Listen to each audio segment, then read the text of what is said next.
se fala sobre esta matéria, qual é a nova função social da escola?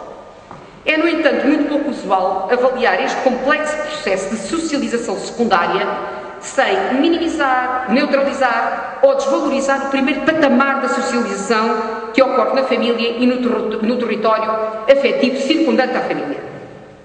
Como se não fosse exatamente aí que se produz a aquisição, a apreensão e a utilização do mais importante instrumento social, que é a linguagem.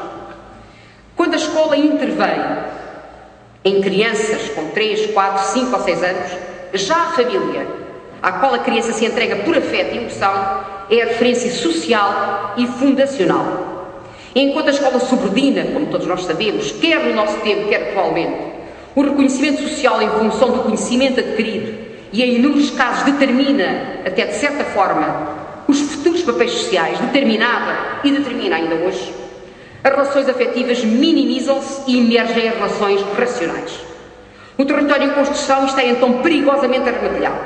Eu contava-vos só aqui uma história muito simples de uma criança que eu conheço muito bem, porque é o meu filho, que tinha 6 anos quando entrou na escola primária.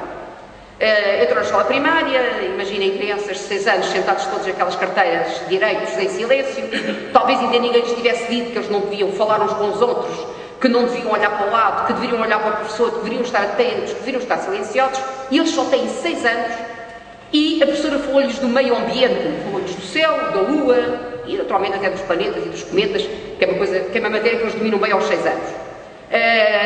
Ele levantou-se, aproximou-se da janela, enquanto a professora estava entretida com a fazer outra coisa qualquer, e de repente foi apanhado à janela. E a professora pegou-lhe uma grande descompostura e perguntou-lhe: o que é que tu estás a fazer à janela? Ele, que ainda não tinha percebido que tinha feito uma coisa errada, respondeu-lhe: estava só a perceber, como está a chover, eu não estou a ver o sol, se aquela coisa que está ali redonda é a lua de que a professora falava. Bem, em vez de se aproveitar este saber de alguém que tinha acabado de vir a tal socialização primeira e cuja socialização secundária ainda não tinha sido feita, as emoções e a afetividade ainda estavam ali, ele levou um grande rasparete e foi muito complicado a ele e àquela turma conseguir ficar naquela escola até ao término da 4ª classe, mesmo muito complicado.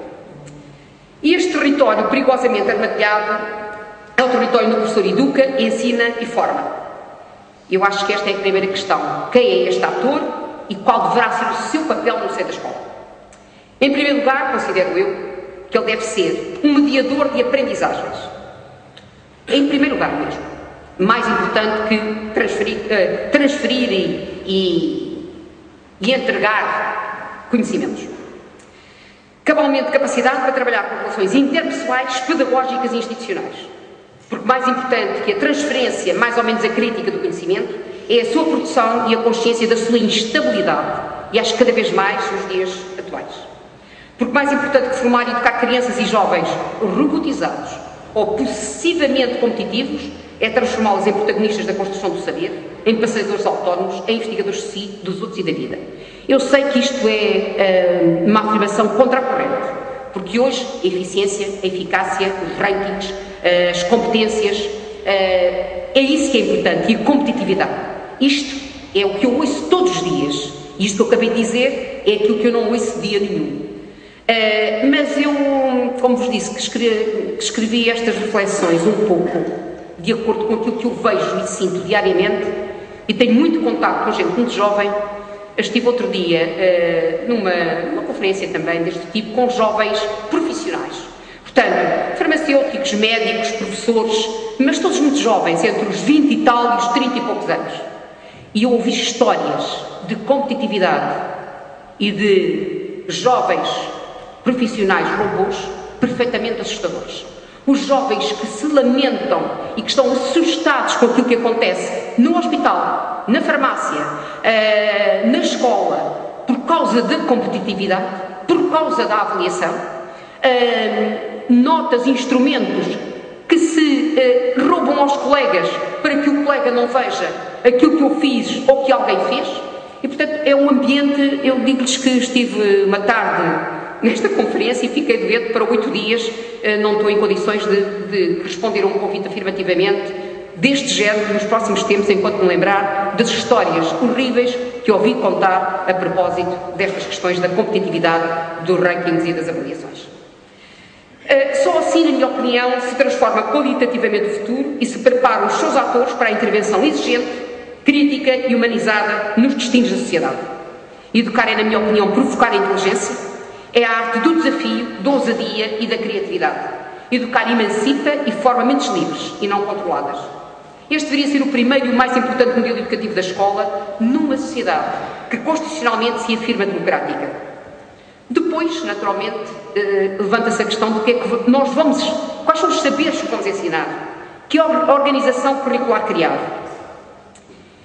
E eu considero que os conhecimentos que nós veiculamos às nossas crianças e aos nossos jovens não são aqueles conhecimentos que interessam às nossas crianças e aos nossos jovens, nem sequer à sociedade atual. E são ainda transmitidos de uma forma muito arbórea. Arbórea no sentido de árvore. Daquela árvore que tem o seu tronco ali forte e denso e que depois que se ramifica neste sentido, para o lado direito ou para o lado esquerdo, ou para a frente ou para trás, mas se ramifica afastando-se sempre do tronco. É assim que eu considero que nós transmitimos os conhecimentos aos jovens. O saber cresce e ramifica-se em tantas quantas as áreas disciplinares que há séculos constroem o emaranhado curricular e às quais se vai adendando uma ou outra novidade, tipo TICs, área de projeto e pouco mais. O saber é estanque. A teoria dos vasos comunicantes que todos nós aprendemos é só um conteúdo de uma disciplina sem aplicação prática na praxis da matéria curricular. A interdisciplinaridade, muitas vezes forçada, ficou entregue à boa vontade de um ou outro docente, normalmente conhecido como alguém mais rebelde, mais antissistema. Recentemente li um texto de uma investigadora e professora universitária brasileira que caracteriza de uma forma que eu considero muito brilhante aquilo que deveria ser a organização curricular. A todos nós nos lembramos dos rizomas e ela considera que a organização curricular deveria ser rizomática. Eu acho que é uma feliz caracterização, porque a imagem do rizoma não se presta à hierarquização, mas à proliferação dos pensamentos. O princípio é a transversalidade, transita-se pelo território do saber, constroem-se sentidos, fazem-se conexões, sempre novas e criativas. É um campo de saber aberto, horizontes sem fronteiras, trânsitos livres e inéditos. Quero-vos dizer que, quando estava a escrever isto, imaginem que me lembrei de Vitorino Nemésio e me lembrei das minhas aulas na Faculdade de Letras da Universidade de Lisboa. E me lembrei também do, se bem me lembro, eu acho que ele sabia o que era esta matéria rizomática da área curricular, porque nós começávamos a falar de A e passávamos pelo B e pelo C e acabávamos no D. E aquilo para nós era de tal maneira rizomático e inédito e capaz de nos interessar que os conhecimentos que dele saíam eram capazes de ser muito mais interessantes do que as definições e aqueles que nós hoje veiculamos às nossas crianças e aos nossos jovens. Depois, a estrutura física da escola. Eu também há pouco via aqui e fiquei a pensar ainda mais atentamente naquilo que havia escrito. Eu considero que a escola, tal qual como este aspecto que nós temos hoje aqui nesta sala, não é propícia ao debate das ideias. É propícia, na minha opinião, à quietude, à passividade, à repetição em cor, ao alinhamento, ao individualismo. É um espaço contrário ao debate das ideias, à inquietação da sabedoria e à participação. Perguntar-me-ão, então porquê é que há indisciplina? Há indisciplina porque o jovem e a criança põem em causa exatamente essa estrutura. E, portanto, a indisciplina decorre daí. Será que se nós tivéssemos uma outra estrutura, de uma outra forma, seria diferente? Pensem, por exemplo, no espaço de socialização do jardim da infância, que eu considero, por enquanto, uma organização saudável e que fomenta a conexão e a interação.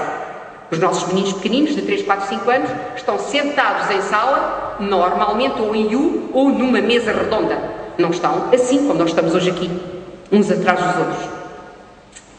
E é também o tempo de todas as reflexões, de todas as questões, de todas as dúvidas.